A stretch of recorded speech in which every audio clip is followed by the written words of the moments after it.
Gimana sih nggak melalui staff? Gimana sih begitu lulus bisa langsung ke level berikutnya? Jadi saya akan memulai yang namanya career match. Jadi begitu rekan-rekan lulus dari SMA, masuk di sebuah perguruan tinggi, universitas atau apapun itu, rekan-rekan harus segera mencari tentang apa yang menjadi talent dengan berbagai cara bisa ditentukan menggunakan tes DSC yang mungkin sudah online gratis. Orang sudah bisa memulai dengan MBTI dengan online dan gratis. Itu pakai dulu sebagai titik pijakan teman-teman yang mau memulai karir. Karena sebagian orang tidak tahu sebetulnya saya mempunyai talent apa sih di dalam diri saya. Ada namanya passion question. Yang kedua adalah ketika kalian mencari talent itu begini. Coba kalian cek, kalian mengerjakan sesuatu yang mungkin dilihat orang lain berat, tapi Anda melakukannya dengan bahagia. Misalnya, ada orang yang suka mancing. Saya nggak suka mancing. Ketika lihat orang mancing di tempat panas, dan kadang-kadang nggak dapat ikan gitu kan. Wah, ngapain capek-capek. Tetapi ketika kita tanya orang yang sedang mancing, kamu ngapain? Oh, dia bahagia meskipun panas. Nah, berarti passionnya ada di situ. Passion questionnya ada di situ. Jadi, dia punya talent bahwa dia melakukan sesuatu itu meskipun dilihat oleh orang lain itu merupakan sebuah beban, tapi Anda melakukannya dengan sukacita, itu passion. Rizky ini sebagai moderator yang harus bangun pagi, juga kaum rebahan ini, si Rizky. Itu ya mau bangun pagi, tetapi Rizky begitu semangatnya setiap Sabtu ketika jadi moderator, dia bangun pagi dan mempersiapkan. Nah, kalau itu dilakukan terus-menerus dan itu merupakan sebuah kebahagiaan tersendiri, itu talentmu ada di situ. Gampangannya di situ. Teman-teman harus memiliki career match-nya dengan cara mencari talent yang ada dalam diri kita. Yang ketiga, bisa diskusi dengan orang lain. Dari diskusi itu, bisa dengan seorang coach, dengan seorang mentor, sehingga ditemukan bahwa Anda memiliki yang disebut dengan kata kecenderungan. Jadi belum pasti. Kecenderungan Anda adalah Anda punya talent di bidang misalnya public speaking. Oh, Anda punya kecenderungan di bidang desainer. Anda punya dan seterusnya, punya kecenderungan karena belum pasti. Itu hanya dilihat yang kemudian menjadi titik awal buat rekan-rekan untuk melompat dengan cepat. Semester 1 ini harus ditemukan. Hanya sayangnya di perguruan tinggi tidak match dengan apa yang diharapkan generasi Z. Kalau dulu kurikulumnya cocok dengan generasi-generasi X, cocok. Sekarang generasi Z itu yang namanya mereka itu tidak perlu belajar lama.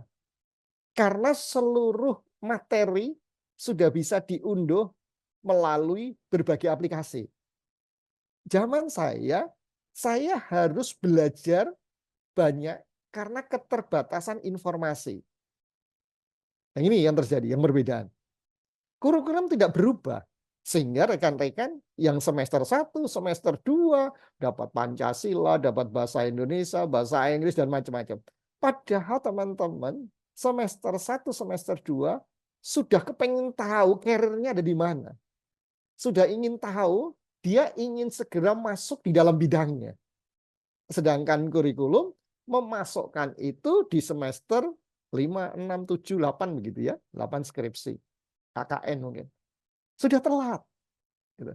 Maka universitas yang berani mengubah kurikulum itu yang akan menjadi tren buat generasi Z. Karena tidak perlu lagi belajar selama 4 tahun. Belajar secara teori 4 semester sudah cukup buat generasi Z. Tinggal bagaimana dosen itu bisa menolong pertumbuhan pembelajaran knowledge skill attitude-nya dengan baik. Ini. Jadi ketika kalian sudah tahu passion Anda ada di mana, Anda mulai di situ belajar. Belajar sendiri itu tidak mudah. Oleh karena itu harus difasilitasi oleh lembaga. Kalau saya katakan lembaga di mana Anda kuliah. Semester 1 sudah tahu. Misalnya saja karena saya sebagai seorang dosen ekonomi, semester 1 sudah digelontorkan tentang pengetahuan tentang seluruh manajemen, akuntansi, studi pembangunan, udah digelontorin semua. Anda tidak MKDU itu sudah hal yang standar banget itu ya. Jadi Anda sudah digelontorkan itu semester 1, semester 2 Anda sudah mulai menetapkan posisi Anda di mana talent Anda dan mata kuliah yang sejajar sehingga Anda belajar secara mandiri. Semester 3, 4 Anda sudah dalam posisi belajar dengan mata kuliah konsentrasi. Semester 4 habis, kemudian semester 5 Anda sudah mulai. Nah, ini dasarnya dulu. Ini dasarnya. Jadi dasarnya Anda harus mencari talent Anda. Ini poin yang satu. Supaya nanti perjalanan karir Anda match dengan yang Anda bangun dari semester 1. Kalau tidak, Anda akan mengalami kesulitan. Tidak banyak universitas yang mau mendampingi. Hampir nggak ada dosen pembimbing yang benar-benar mendampingin Anda kok. Itu hanya tertulis saja. Nggak dampingi satu persatu Anda gimana, nggak ada gitu ya. Yang kedua, langkah kedua adalah provide yourself with knowledge, skill, and attitude preparation. Sebelum saya masuk provide yourself with knowledge, skill, and attitude, ada sebuah tahapan yang harus Anda lakukan. Yang pertama adalah awareness, kesadaran. Banyak mahasiswa tidak sadar bahwa dia sekarang memiliki posisi yang berbeda dengan saat SMA. SMA masih menggantungkan hidupnya pada orang tua. Namun ketika masuk ke perguruan tinggi, Anda harus punya kesadaran ini adalah satu titik di mana masa depan saya tergantung pada hari ini. Sehingga banyak teman-teman memilih fakultas, ikutan teman, memilih jurusan, ikutan teman, kemudian tidak melakukan sebuah proses pembelajaran yang mandiri dan lain. Jadi kesadaran itu belum ada. Maka harus disadarkan dulu sekarang titik saya di sini merupakan pijakan karir saya berikutnya. Salah saya menginjak, saya akan mengalami sesuatu yang sulit di masa yang datang. Jadi ini.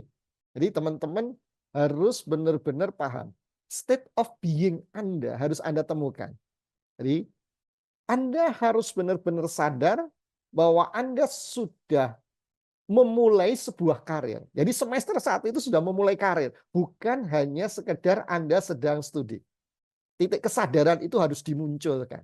Sehingga kalau ini nanti terjadi, tidak ada yang namanya Gen Z itu rebahan. Nggak ada. Karena nggak ada tempatnya buat itu. Gitu ya. Yang kedua adalah langkahnya transfer your mind. Atau yang disebut state of mind. Kalau Anda sudah menemukan kesadaran bahwa hari ini adalah sebuah titik karier di masa depan, maka cara berpikir Anda harus diubah. Tadi, misalnya, Anda sudah menemukan kecenderungan menjadi seorang desainer. Kecenderungan. Maka transfer your mind ini, Anda sudah memulai berpikir desainer yang hebat itu seperti apa. Desainer yang Anda impikan itu mau seperti siapa? Orang-orang yang menjadi desainer hebat itu, mereka itu belajarnya melalui apa? Anda sudah mulai memfokuskan diri untuk mencari dan mencari apa yang menjadi keberhasilan mereka. Jadi cara berpikir Anda sudah berubah. Anda harus sudah mulai fokus di mana yang menjadi titik kesadaran Anda dan memiliki kaitannya dengan talent yang Anda sudah ketahui. Ini transfer your mind. Sehingga diperlukan sebuah kerja keras, diperlukan satu motivasi yang lebih buat Anda. Ketika Anda sudah tahu transform your mind, Anda sudah memikirkan itu, Anda sudah memulai cara pandang yang berbeda terhadap masa depan Anda, maka yang ketiga, Anda harus menentukan goal. Jadi menentukan goal itu, oke, aku mau jadi desainer. Ketika aku mau jadi desainer, goalku apa? Oh, 5-6 tahun mendatang saya menjadi dan seterusnya. Patok itu goal Anda. Namun sekali lagi saya mau katakan, ketika Anda mematok goal Anda, tolong goal Anda patok tidak hanya sekadarnya. Tapi Anda mematok goal itu dengan sebuah tujuan yang luar biasa. Jangan sedang-sedang aja. Anda patoklah goal yang hebat. Seringkali orang mengatakan, kalau Anda punya goal, Anda harus punya yang namanya SMART. SMART itu apa nih? Mungkin Anda sudah tahu ya, specific, measurable, achievable, realistis, timeable. Itu tidak perlu dipikirkan lebih jauh. Anda cukup mencari orang yang seperti Anda impikan. Misalnya, Anda ingin menjadi seorang desainer. Ada nggak orang yang seperti Anda impikan? Sepanjang itu ada, itu smart. Jadi nggak usah mikir panjang-panjang. Gampangnya. Oh, aku usia 26 tahun, aku ingin memiliki sebuah rumah yang seharga 3M. Ada nggak orang yang berusia 26 tahun punya rumah seharga 3M? Ada. Kalau ada, itu smart.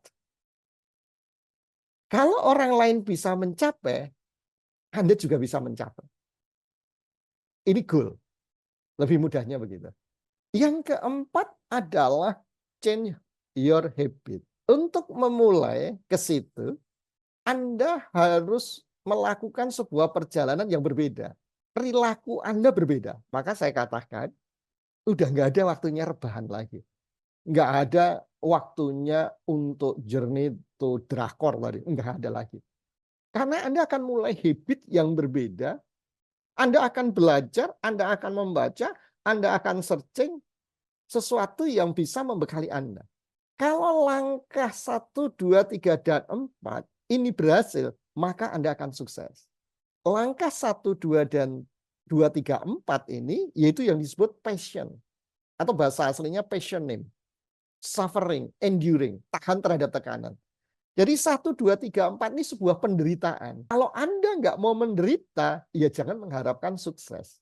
Ketika Anda tidak tahan terhadap tekanan, ya jangan harap Anda sukses. Ini generasi Z. Tapi ketika Anda sudah melakukan tahapan 1, 2, 3, 4, Anda pasti sukses.